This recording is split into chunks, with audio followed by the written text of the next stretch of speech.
Bonjour à tous, bienvenue sur Top Miniature Automobile. De retour de vacances, ça y est.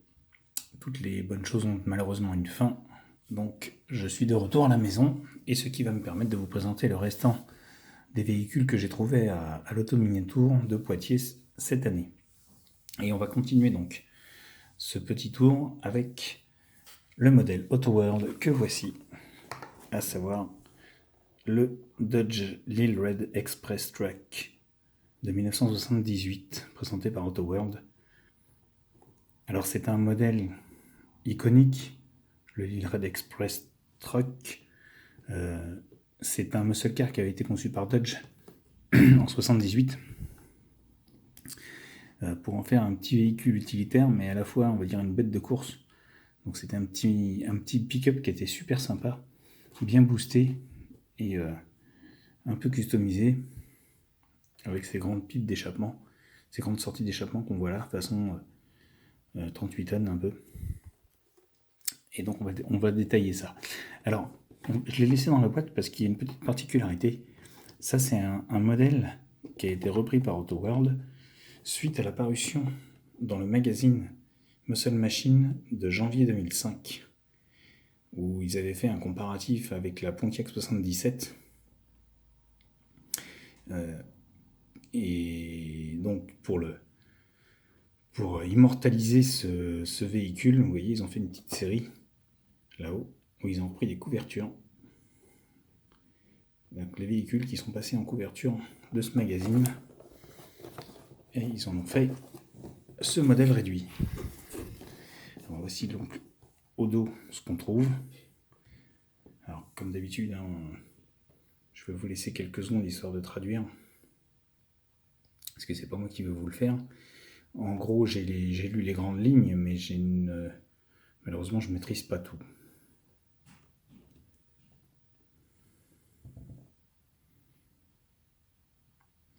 Voilà.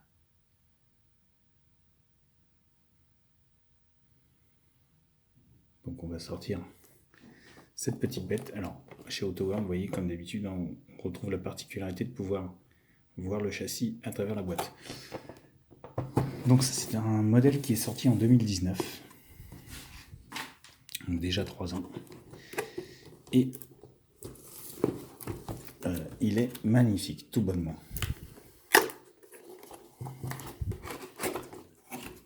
On retrouve bien sûr les particularités des boîtes Autoworld, à savoir le plastique, pas de vis. Voilà. Alors celui-là j'ai triché un petit peu, pas comme la Dodge 71. Je l'ai déjà détaillé. Celui-ci j'ai eu le temps de le détailler. Vous voyez au fond de la boîte, la particularité c'est que tout est en même temps sur ce genre d'engin. Mais ce que je vous disais, c'est qu'il présente quelques modèles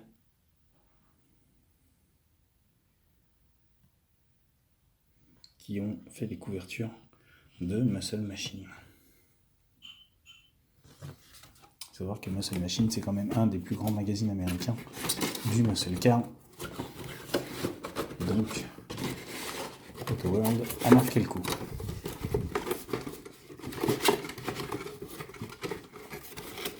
Hop là. Donc, comme je vous ai dit, j'ai triché, je l'ai déjà sorti de la boîte. Ce qui m'a permis de le détailler et d'en apprécier ces courbes magnifiques. Vous me direz, c'est un utilitaire, c'est un pick-up,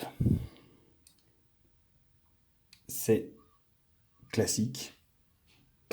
Dodge en a sorti quelques générations de ces pick-up, mais le Lil Red Express Truck était quand même un petit véhicule qui avait été boosté justement pour permettre de s'amuser tout en travaillant. Alors, pour ceux qui connaissent un petit peu l'univers des pick-up Dodge, il ressemble beaucoup puisque c'est la même base et je suis sûr que si je lis le châssis, je vais le retrouver. C'est peut-être pas sûr, mais Dodge Pickup Truck, voilà. Bon, c'est la même base que le Dodge Warlock. En gros, on peut comparer ça à une série limitée du Dodge Warlock, que je vous présenterai dans les jours, semaines qui arrivent. Jours ou semaines qui arrivent. Je sais pas trop encore, on verra. Ça va dépendre de mon emploi du temps. Et donc, nous y voilà, sur le Lille Red. Très très beau petit pick-up, rouge avec ses petits liserés or. Et tout le long de la carrosserie, l'écriture or aussi, le monogramme or. La grosse calandre typique du Dodge, avec ma seule machine, puisque il en sort. Et il a vraiment un look terrible. Ce qui a été bien fait de la part de AutoWorld, c'est de reprendre tous les petits détails là, de la trappe arrière de la benne. Et même l'imitation bois est très bien fait.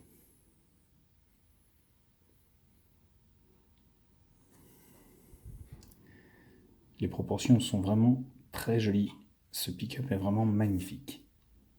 Donc, quand on regarde, on va commencer par la benne, puisque c'est le plus simple. Vous voyez, même le fond de benne, ils ont remis les emplacements des vis entre les lattes, avec soit les barres en alu, les traverses de bois, et tous les petits détails sont présents dans l'intérieur. On voit même les veines du bois qui ont été reproduites pour pousser un petit peu plus le réalisme de l'engin. Très très beau petit camion. Les grosses ailes comme ça ressortent super bien, tout en restant dans la proportion vraiment du pick-up. Les roues sont belles, sont bien proportionnées également, avec les jambes typiques de ce modèle.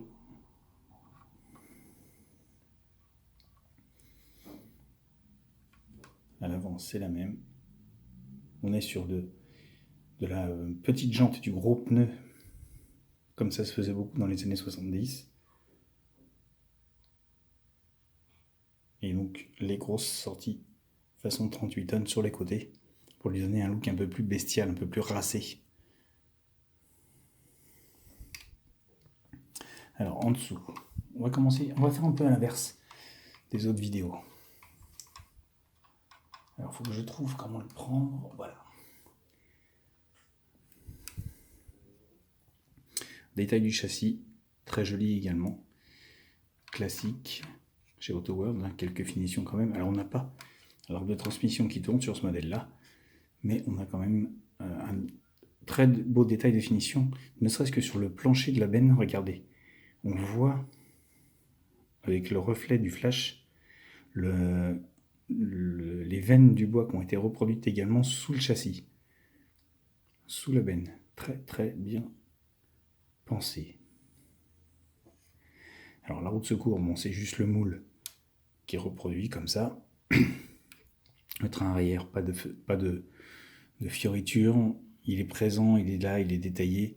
Pas d'amortisseur indépendant à chaque roue. L'arbre de transmission. Et l'ensemble châssis, cabine, train avant. Le moteur typique bleu.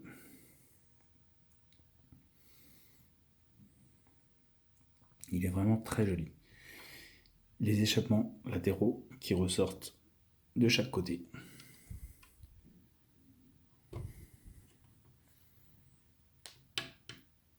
Et on va donc passer au moteur puisque nous étions dessus. Donc le capot s'ouvre, les portes s'ouvrent, la benne arrière s'ouvre et on a un très joli bloc moteur bleu typique de cet engin avec les durites, la batterie, le radiateur, les réservoirs, les bocaux de réservoirs, le maître cylindre au fond. Et les durites ont une particularité, c'est qu'elles ont été peintes sur le passage de roue.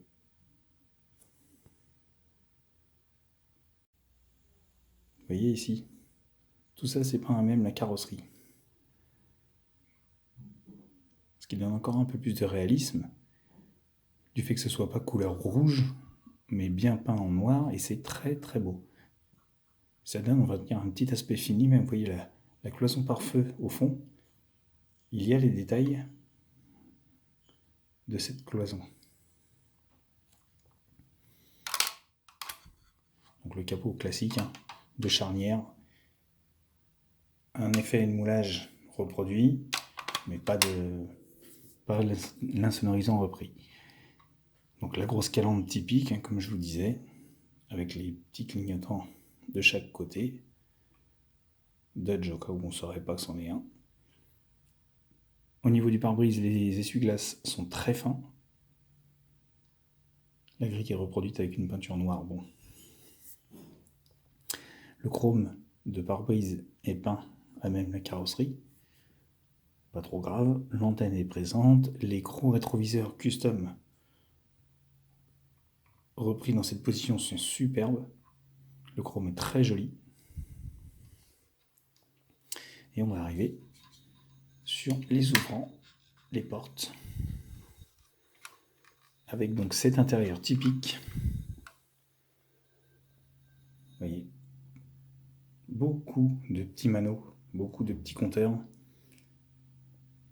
avec un tableau de bord assez sport en somme, puisque c'était quand même un engin qui était prévu quand même pour la course, même si ça reste un utilitaire.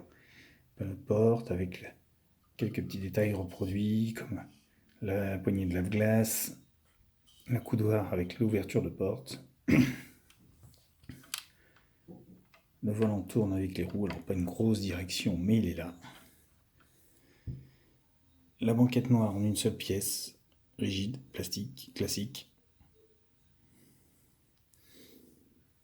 Au sol, on se retrouve avec une petite espèce de petite feutrine noire. Très bel effet. Mais malheureusement, le pédalier, je ne sais pas si on le voit là, il est moulé dedans. Et ça ne le fait pas ressortir du tout. Dommage. Bon, pas trop grave en soi, mais dommage.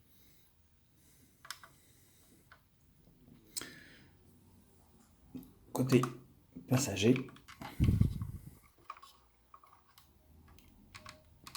la porte est un petit peu dure à ouvrir, mais sur le même principe, donc grosse charnière.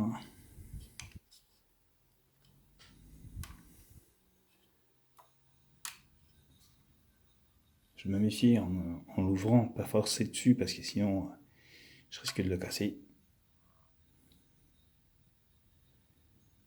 Magnifique, vraiment magnifique. Et donc, comme vous pouvez le constater, comme je vous le disais, les grosses sorties d'échappement.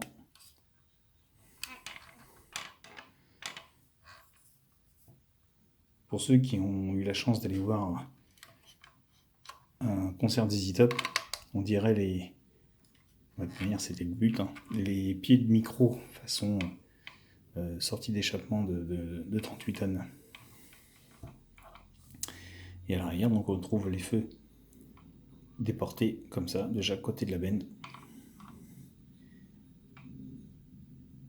Alors là, il n'y a pas de grosse finition au niveau des feux arrière, comme vous pouvez le constater. Juste un morceau de plastique rouge peint. À l'arrière, on retrouve juste comme ça, hein, pas de détails. Voilà. Et ça, donc, c'est un petit modèle que je me suis trouvé chez Passion Collection, que je vous avais déjà présenté, qui sont à La Rochelle, situés à La Rochelle. Donc, miniature discount. Voici leur site internet, miniaturediscount.com.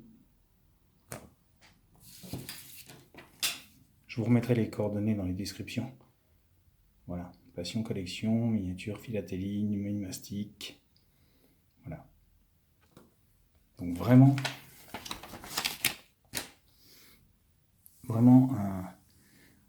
allez-y, un très joli assortiment de modèles vous est présenté. Ils sont vraiment très sympathiques, donc c'est une très bonne petite boutique à visiter. Voilà, moi les amis, je vous laisse. N'hésitez pas, comme d'habitude, à me dire ce que vous en pensez. Et puis surtout, abonnez-vous. Vous êtes les bienvenus sur Top Miniature Automobile. Et je vous dis à bientôt pour une nouvelle vidéo.